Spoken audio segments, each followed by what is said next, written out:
Hi, I'm Aileen. Welcome back to my channel. I have accumulated some homeschool stuff that I bought for the new school year, so I thought I'd do a little unboxing with you and just share what we got.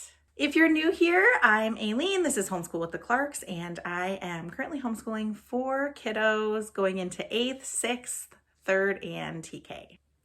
All right, let's get started. Most of this is from Amazon, and then there's one Good and the Beautiful box at the bottom. I'm just gonna tear this baby open. Okay, so actually, this one is only like kind of homeschool. I forgot.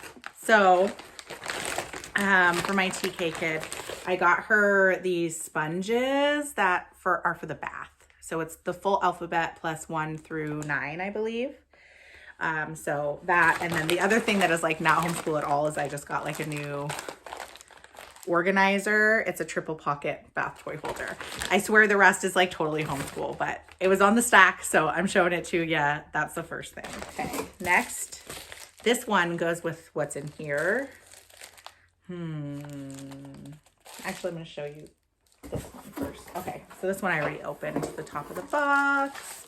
A new planner. It's from Schoolnest. This is my 3rd year using Schoolnest. And I have mixed feelings about this because I usually use the minimalist, but I liked the cover better of the full-size one, but man, it's heavy. So I ordered the other one too. It hasn't come yet, and I'm going to kind of decide which one I'm going to keep. But I'm definitely using a Schoolnest planner. I really like her planners. There's another planner that I've used in the past that I was like kind of toying with getting this year, which was a simple plan. And I like that one because it has like Bible verses in it and it is dated. But looking back and forth, and I was like sitting with my 8-year-old and trying to decide which planner to get. And she was like, Mom, you should get this one. This is the one you always get. And she's right. And there's a little bit more space. At least, you know, I thought that there was. Let me see. So in past planner years, there have been 7 boxes here. And this year, 1, 2, 3, 4, 5, 6. There's only 6, which that was my deciding factor between this one and a simple plan. Is simple plan only has 6 boxes and now this one does, but I think there's maybe more lines in each box. But I think I can still make it work. So I'm either going to keep this one or I'm going to use the minimalist, which is this cover, but it's like peach instead of like a dusty blue. This dusty blue is just so pretty, but it's heavy. So I don't know. It would be fine, but I don't use all of the extra pages. Like, okay, so for the extra one, it's like you have extra daily details pages that people will like scrapbook in there and add pictures and all kinds of stuff. You have another daily details page. You have a weekly reflections page. Then the minimalist includes the weekly overview, which I do tend to use. And it includes the weekly plan, which I definitely use. But I don't know that I'm going to use those other sheets. So it's like just extra paper because I like the cover better. So we'll see. Okay, so there's something in this little guy that goes with it. At least I think, hopefully. Yes, okay. So I did order these tabs. I like to add tabs.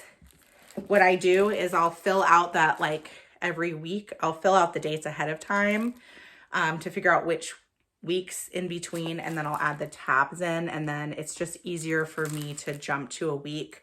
If I need to go back and reference what we use. We do homeschool with a charter, and so every month I have to fill out like a little 1-page report for each kid, just showing what we worked on, which is like, you know, lessons 12 to 15, whatever. I use the past to reference it, so it's really helpful for me to have the tabs.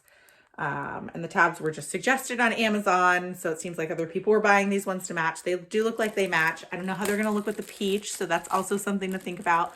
But for now, I have tabs and a planner, and I'm happy to have a planner. I got a whole bunch of Schoolnest notebooks for my kids. I have 4 kids that are homeschooling this year. My 4th, which is in TK, didn't really need one, but she wanted to be included. So let me show you what I got. Okay, so, oh yeah, speaking of my TKer, I did get my TKer, the preschool notebook.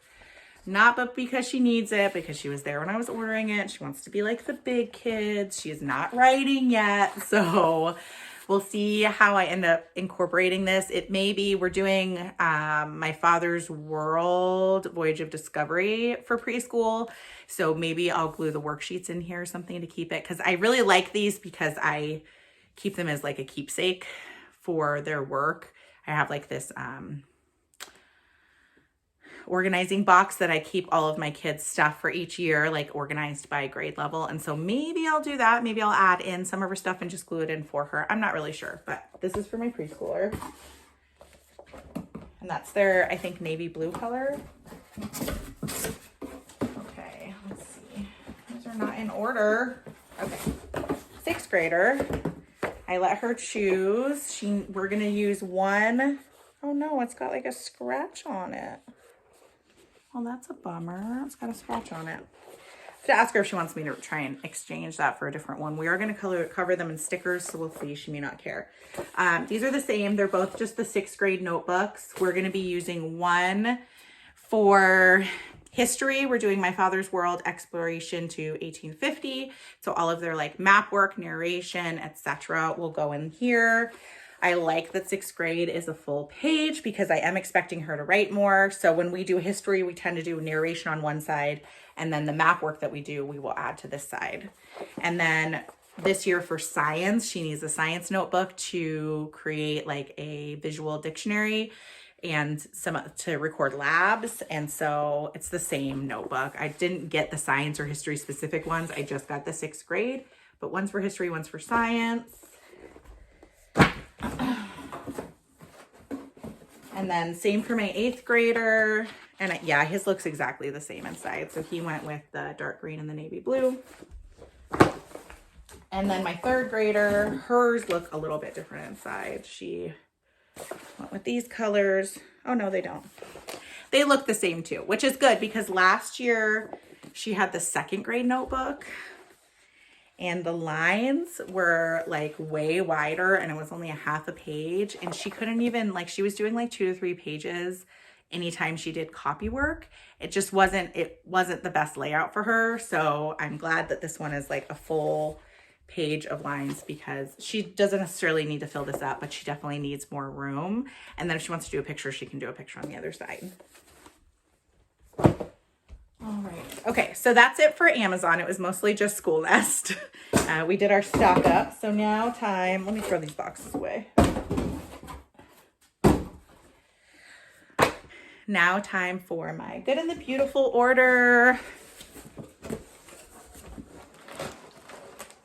It's not a huge order this time. I really like their science units. That's what we've been really into lately. And I still have one sitting in my cabinet.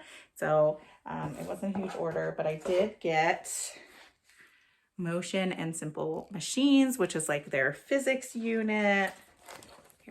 I love their like shiny paper. It's always really colorful. So they have all the vocabulary in the front and then colorful, totally scripted lessons. Tells you exactly like, do the vocabulary, watch the video, read this. And then it has the supplies needed at the beginning of each lesson. I love this. It's open and go. It's unit study style. So does it go like super in depth? No, but with elementary, middle school, I'm okay with us just kind of learning. It's just exposure, right? And then they can go deeper in high school and college if they want. And then they're going to do like a special project at the end. So this is the teacher's manual. And then I'll show you the student books that go with it. So here's the K-2 student book that my TKer will use. I feel like 2nd grade is kind of a stretch for this. My 2nd grader used the 3rd through 5th last year, and she's going into 3rd grade now. So, but it's more busy work to keep them included. It does not have lessons in here. And the teacher's manual does not teach to this. It's not like, and then tell your TKer to do that, like your K-2 kids to do this. You just read at the top what it says, and it does say which lesson it goes with. So it's really simple, and it just keeps her included, and it's like a $5 book. It's not expensive. So it was worth it for me to just go ahead and add it on so that she feels included. Like cutting and pasting type stuff. All right, and then I did get 2 grades, 3 to 6, not 3 to 5th. 3 to 6th grade journals. I'll have a 3rd grader and a 6th grader using these, and then a 7th to 8th grade journal for my 8th grader. And really the difference is their lessons are mostly the same in here. Like here's a sample worksheet that they do while we're doing a lab. So that's the 3rd to 6th grade. The big difference with the 7th to 8th is they will have extension activities. So after we finish the lesson, the instructions are always at the top. It's usually a reading and then a writing response type assignment. So he will read this page about force, and then he will do a journal entry and also reference these images on the back. There is room in here to do the journal entry. I'll let him choose if he wants to keep it in here or if he wants to use a science notebook. These don't use that notebook that I got for science. We're also doing Treehouse Schoolhouse Nature Study Intermediate, and they need a science notebook for that. So we're going to be doing these less often to fit in the nature study. So he'll probably just continue to journal in here. That's probably the best choice, but that's the difference. Okay, so I wrapped up that video and then I realized there was more in my Good and the Beautiful box. So I did actually get handwriting level 3, which they changed the cover. I think they changed some of the content, but it's supposed to be mostly the same. But my 3rd grader is going to learn cursive and she's really excited. And I have not had a kid learn cursive from the Good and the Beautiful. We have used their cursive books once a kid already knows them. But I've heard really good things about their color coding. Oh yeah. So it's like you follow the rainbow chart and that tells you the order in which to start and finish the letter. So we'll see how she does with it. And if she likes it and responds well. They do like it because it usually has like pictures in there. It's got cute little, you know, positive sayings. It's got some scripture. Here's another little picture, drawing activities. So that's for my 3rd grader. And then my 6th grader also got a handwriting book. She just wants to continue working on her cursive. Hers looks a little different because she's been doing cursive for a few years now. So it's a lot more. And sometimes because it is a lot of writing, like this day, she'll probably do in 2 days. Let's see. But there is still some drawing. Not as much, but there is some. And that is it for my haul for today. If you like this video, if you like homeschool, like motherhood type stuff, curriculum hauls, please give me a follow. And if you like this video, I would love it if you could give me a thumbs up. I'll see you next time. Bye.